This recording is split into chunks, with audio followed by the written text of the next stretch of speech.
Today's video deals with making some carbon fiber bracket covers, and there's some really useful information, good things for how to line up bolt holes in parts where you have multiple holes. Good information on this video. I had an idea of one of the things I wanted to try. I want to make some covers for where the new brackets on the MT09 are, and I wanted to get the brackets painted, of course. I want to get the carbon fiber that we made for the 650 project and see how that's going to look when it's installed. And I always think, no matter what bike you ride, no matter what bike you enjoy, little details, little things that you don't think make a difference, always make a difference. And just as one example, painting the mirrors instead of flat black, you walk away, you don't really notice it's a change, and all of a sudden you park next to another bike and say, oh, what's different? And all of these customizing projects, they're just made to make the bike your own. You don't change the way the bike runs much, you don't change the way it handles much, but it just makes the bike your own. It's a thing. I think most guys ride a bike, they want to make the bike their own. And it's all subtle little things like polishing the engine, painting the mirrors, polishing the top triple trees, there's painting the wheels. There's a million little things that make a bike custom, and yet it's still a bike that's reliable, fun to ride, and people oogle over it. Now, some of the things like the wheels are a big major job. It's not a one-day job.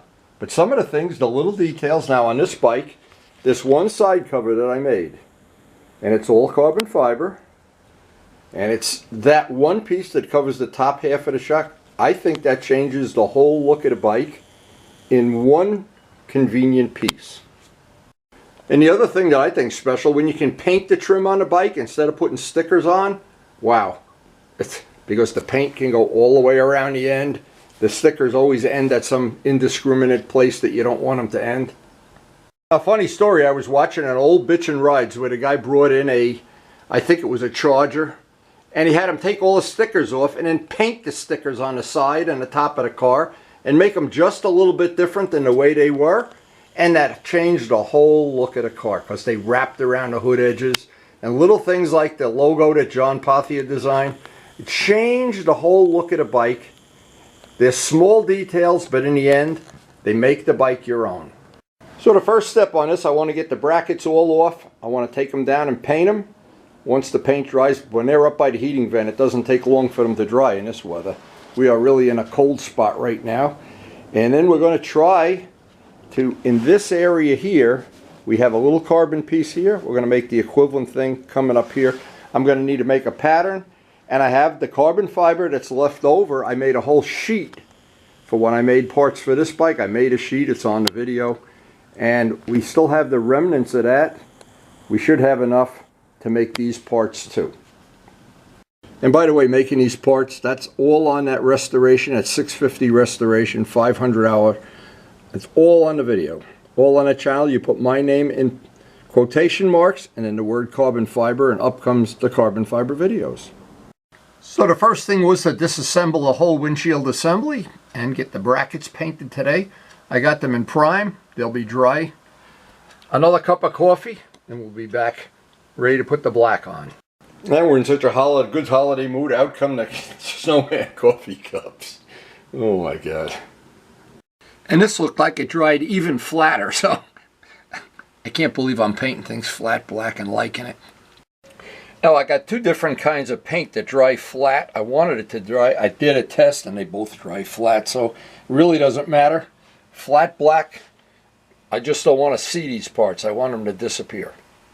Now the part I'm going to be making today, I'm going to be using the carbon fiber that we made for the 650R project. I made that carbon fiber from raw sheet and resin, but I want to make the parts flat black so they kind of disappear and accent the carbon. That's the whole objective, is so these parts disappear and the carbon stands out. Again, the whole objective of everything we're doing here is to try to clean up the front end and just make it a little bit just better than what it would be stock, or what it is stock, I should say. And I was so happy with the carbon fiber part that went under the windshield with that. During that restoration, it took me a long time to make that part. It was well worth it. It's funny when you take something apart so many times, it gets to be like, oh well, if you're a professional mechanic, you do it. But backyard mechanics, we got to remember where the parts go. And believe it or not, even with this super cold weather, we still have some flowers blooming. It takes us several days each year to decorate the house. Karen, she says I go overboard. I think she goes overboard. When maybe we both go overboard. But we really do enjoy decorating. We enjoy working on this old house that we've owned for about 30 years. It's a 100-year-old house, and we try to make it nostalgic and bring back the spirit of the holidays, the spirit of Christmas.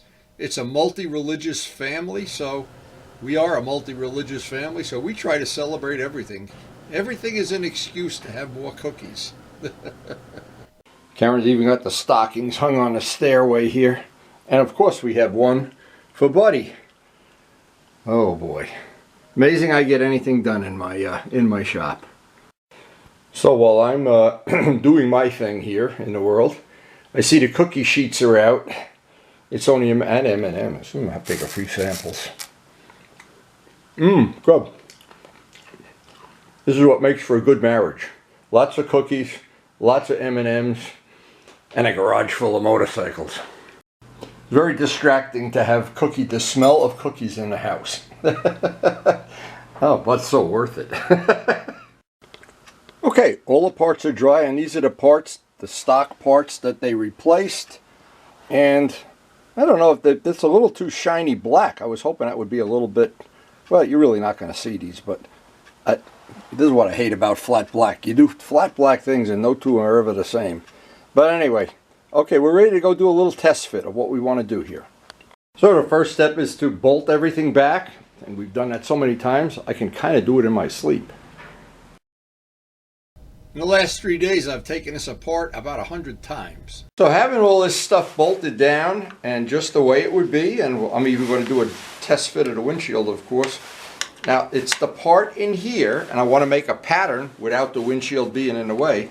I want to make a pattern that's going to make a carbon fiber part that fits in here, and I don't know how that's going to look until I make the pattern. All right, with those parts in place, I can start to get some idea. In fact, what I need to do is just put just one bolt or two bolts in the windshield so I can see inside of how far down that part's going to go. But making up, hey, we got plenty of Cheerios boxes, and one of the things I love to do is pattern making. Now, when I made this little carbon fiber part for the 650, I was thinking, well, that'll be one of the focal points of the bike, and I really like the way when the sun hits that adds a whole dimension to the whole front of the bike. And this bike, when it was totally stock, was a pretty bland bike. It didn't take a lot to bring it to life and make it my own. Okay, with the windshield on just temporarily, now I can look in there and I can see where I want to make the pattern for that piece. And I really like the way it's only maybe an inch, but that windshield lays down and that gap in the front is perfect. I spent 2 full days working on that, but I think it's going to change when I'm done. It's going to change the whole look of the bike. So it's time to get out our scissors and Cheerios and just make a rough template and then try to get it shaped, trim, and make as many as, that's why I eat all these Cheerios, as many as I need till I get a perfect shape. Then I'll go down and replicate that out of the scrap carbon. Now, I know a lot of people wouldn't even care. They just say, hey, that's what the brackets are, and that's what the stock brackets look like. Not a lot different. But with the windshield laid back and that piece covered, I think that's going to just give a much nicer, cleaner look to the front of the bike. Now, I'm just going to make this oversized in every dimension. Start with that piece. Now with that roughed in, I want to see how far back I want it to go and how far forward. That came out pretty close on the first shot. Now just to show how I do this, is I got that piece almost in place. I need to make another piece plus 1/8, plus 1/4, and maybe 3/8 of an inch longer, but I have the basic. This is the basic shape that I could work with and make that a little bit. That angle has to be a little bit more, and then extend this in the front. And it is really going to close that front end in nicely, I think, for probably one shop day of work. So this is pretty much how a pattern evolves. I know I need a little material, a little bit less here, and I need some length. And then I'm going to have to figure out the curve up against the instruments here. But it evolves just by adding. It's easier to make a small pattern and then make a new one bigger, how big you need, than to make a big pattern and try to keep shaving it and cutting it and angling it. I've found this way, the Cheerios box method.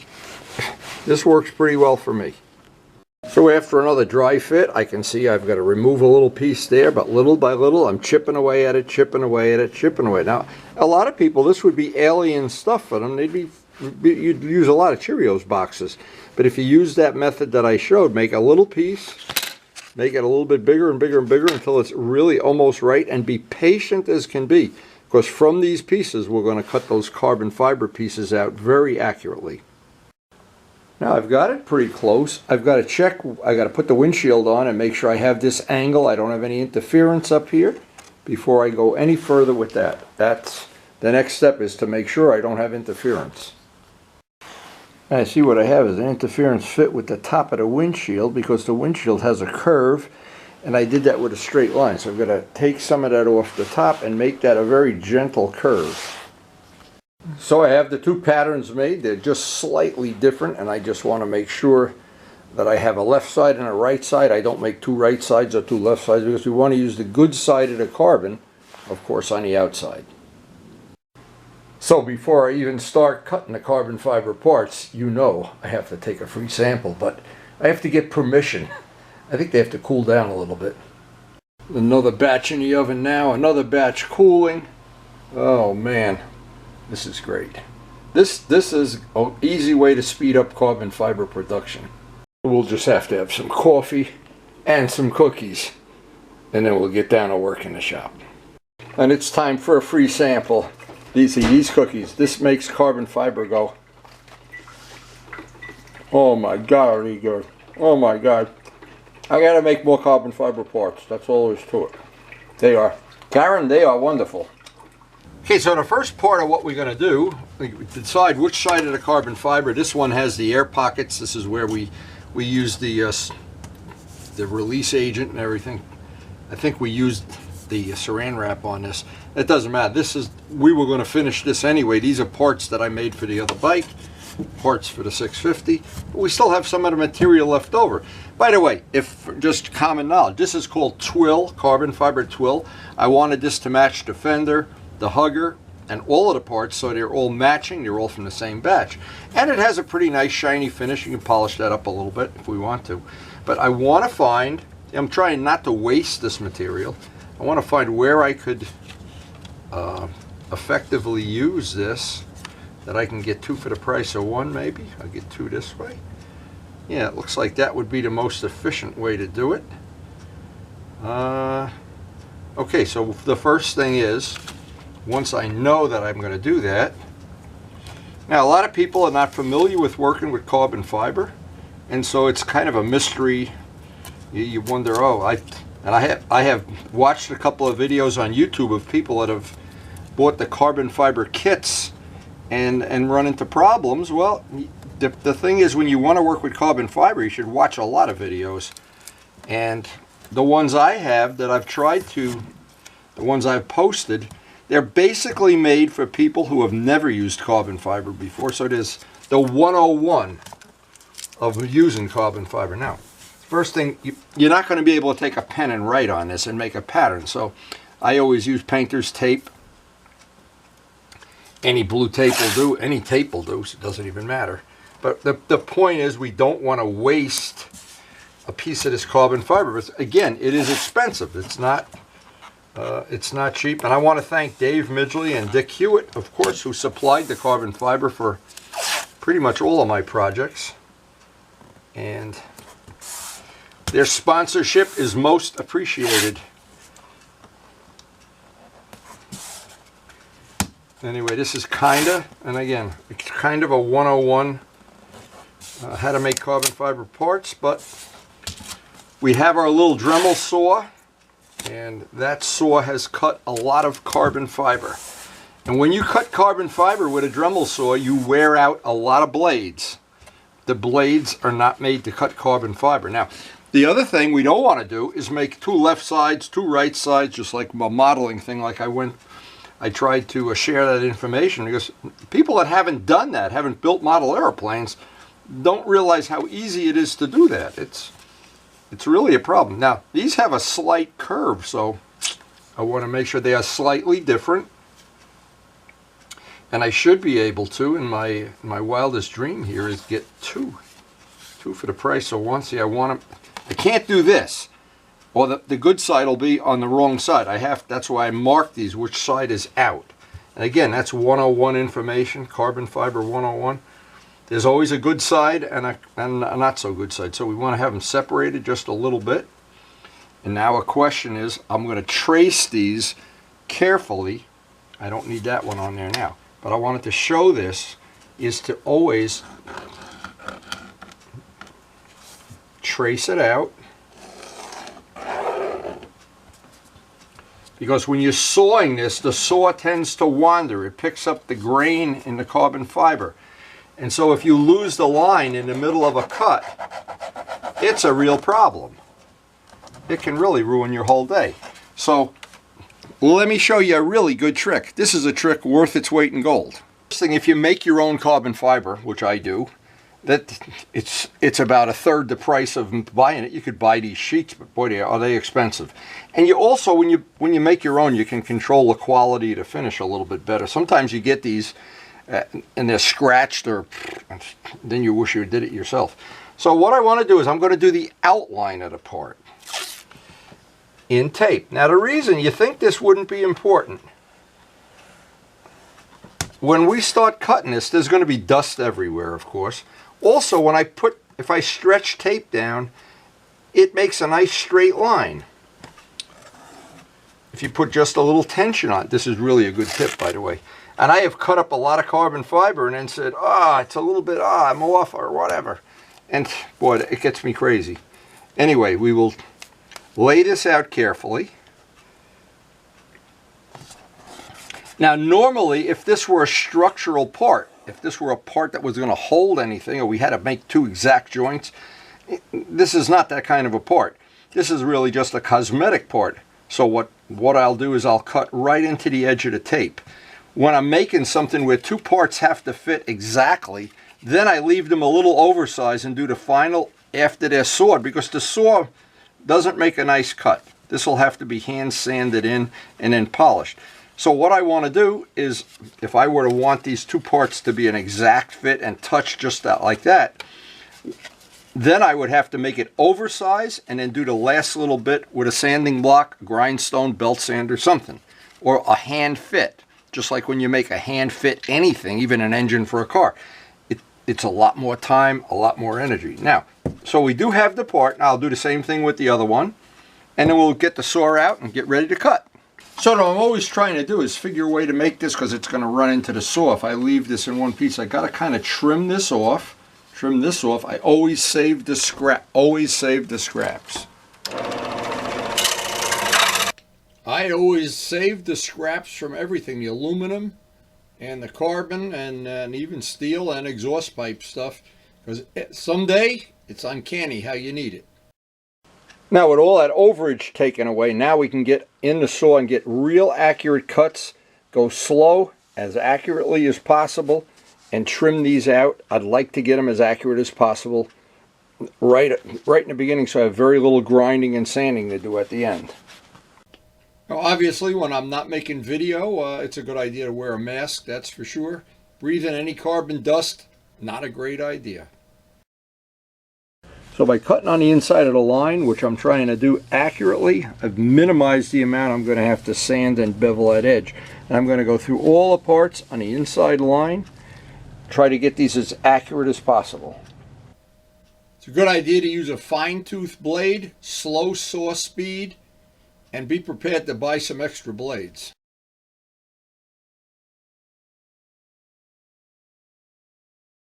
I want to use the belt sander, just even this off. This I have to get a nice smooth curve in. Trim these off so they're nice and mechanically correct. And this will just look a lot nicer when I'm done. And getting these parts cleaned up and evened up. I want to get the edges polished and I'll be ready to go. Now I can get to see the final part here, and I just need to dress off the edge, get it nice and clean. Just using a buffing wheel to dress off the edges, give it a nice finished look, and get rid of any these edges are razor sharp at this point.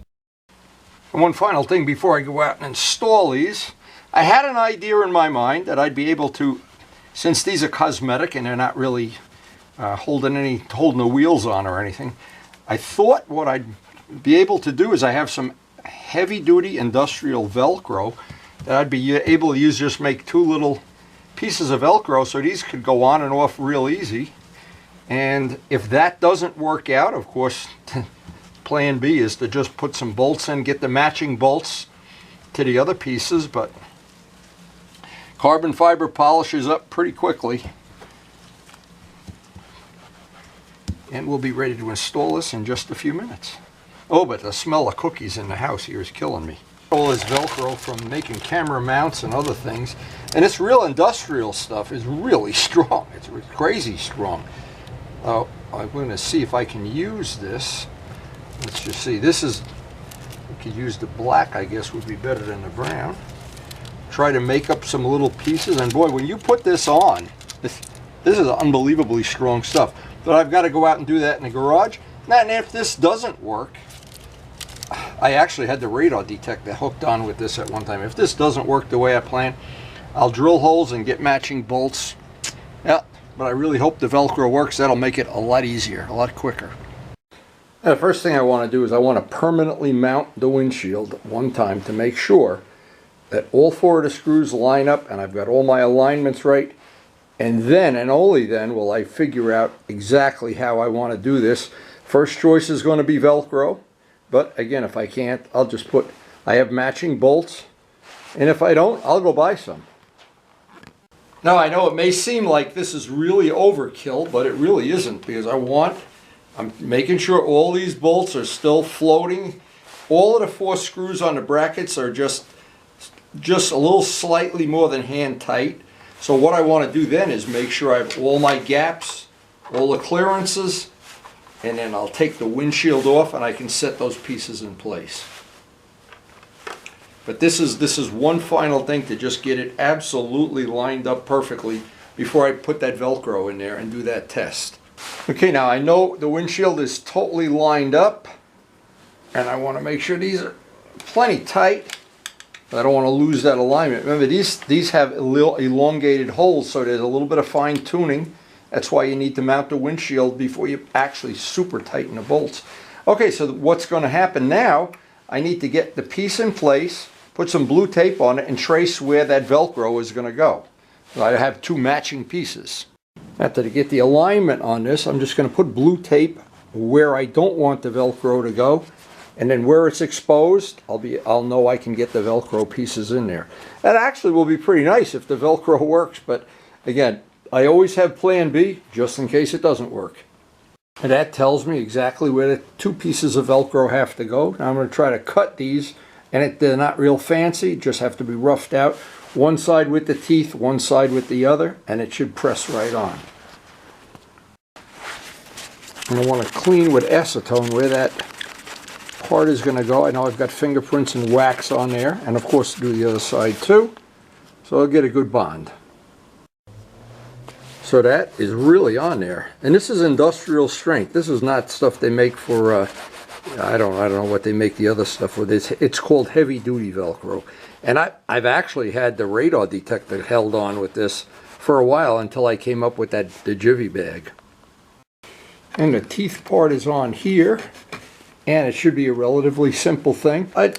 That probably would hold it in place, but I'm just not crazy about the fact that it moves around. So two bolts that match this bolt, and I go run over to the hardware store, I think, and get the bolts and put these on with matching bolts. I think that'll be a better choice, and that's why it's always good to try things, but always good to have a plan B also. So before I can drill any holes, and the thing is, I don't want to move these brackets. I've got them all lined up, so I'm going to try to do this with this in place. This probably will be more difficult than I thought, but I want to get the holes drilled in the carbon fiber first. And what this will allow me to do is go down to the drill press and drill these, then come in from this side and drill these and get them to match it. I'm going to show the technique that when you have multiple holes that have to line up, you want to drill the first part and drill one hole and put a bolt and nut and then drill a second hole. And that's always the way we did it in modeling, and that always works great. And this will really allow us to make that relatively easy to get the 4 bolts in place exactly the way we want. And then I just have to worry about getting the same kind of bolts because I want them to match. You know, I'm kind of, well, I am kind of fussy. So I'm just thinking maybe one of the things I should do is try to marry that up. Nah, that's not necessary.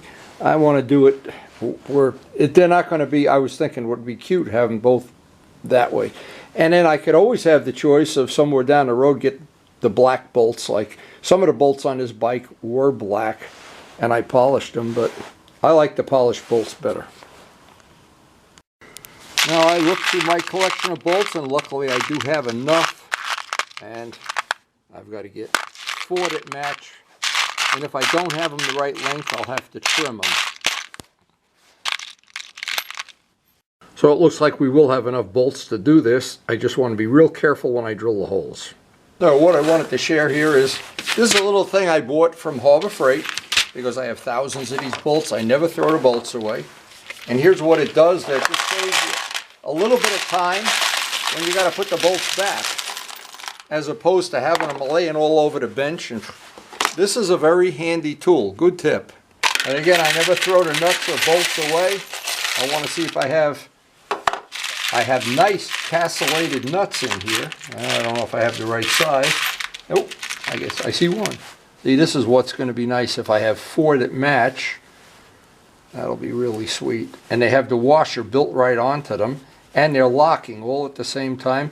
And these all came from Bolt Depot. Bolt Depot. I always use a slow speed on the drill just to save the wear and tear on a drill, drilling carbon.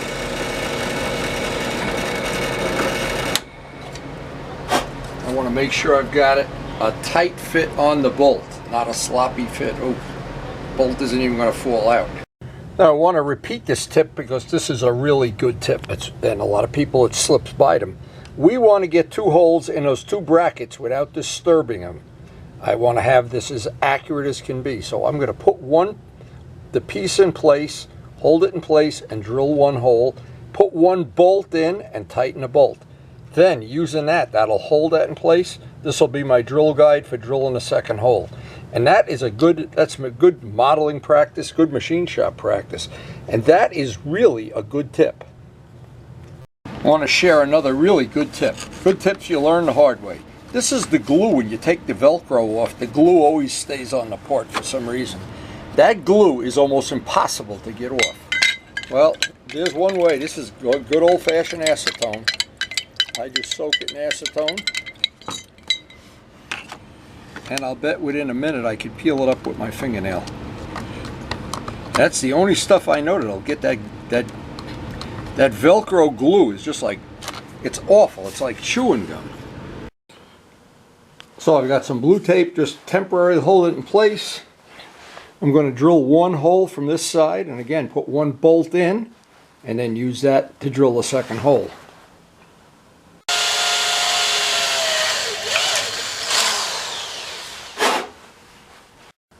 You know, we'll just put the bolt and nut on that, and we'll have this as our alignment guide, and that should give us perfect alignment.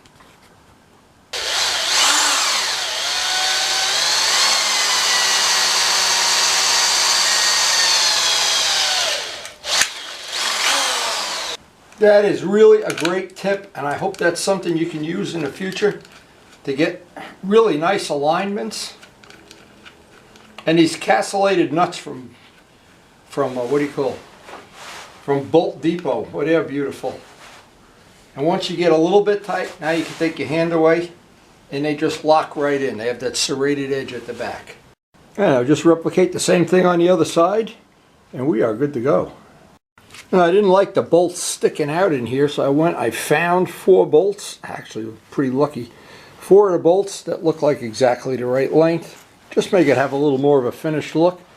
Now I want to blow the compressed air in there, get all the chips out, and then mount the windshield.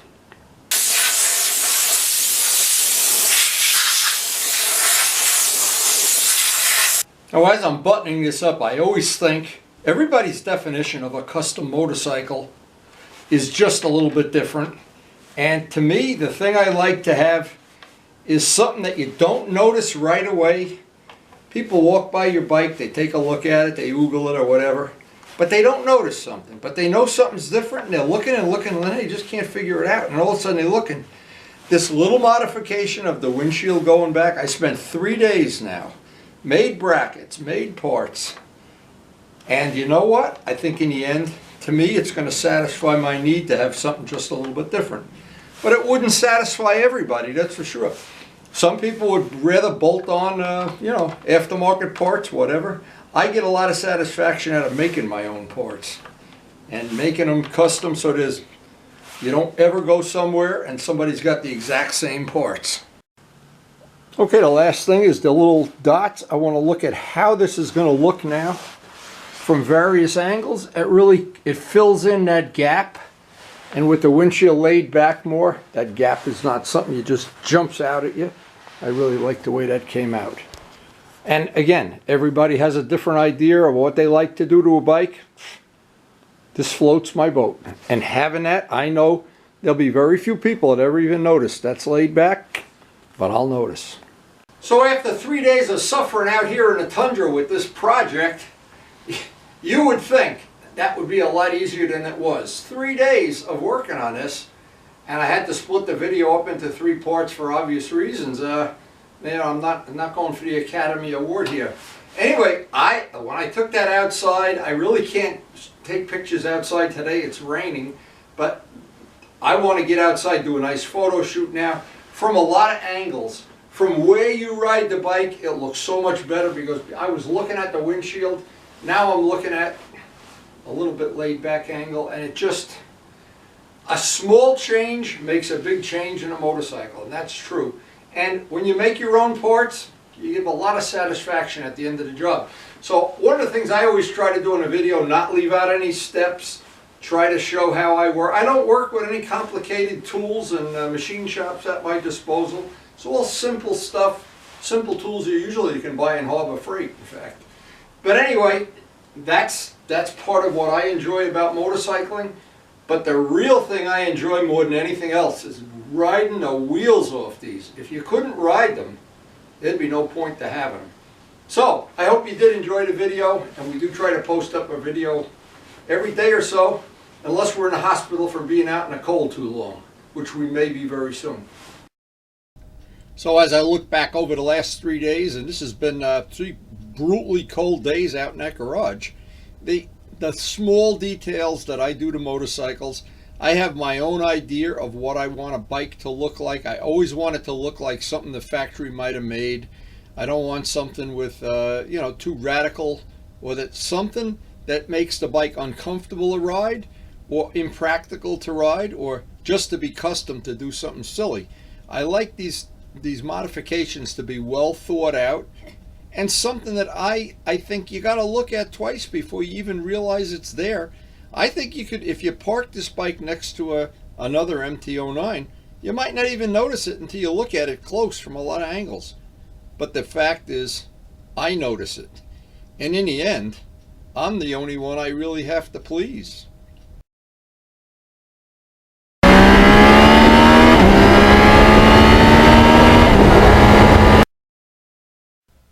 So if you enjoyed the video, I hope you share it with your friends. And of course, I hope, most of all, that we'll see you tomorrow. And thanks again for watching.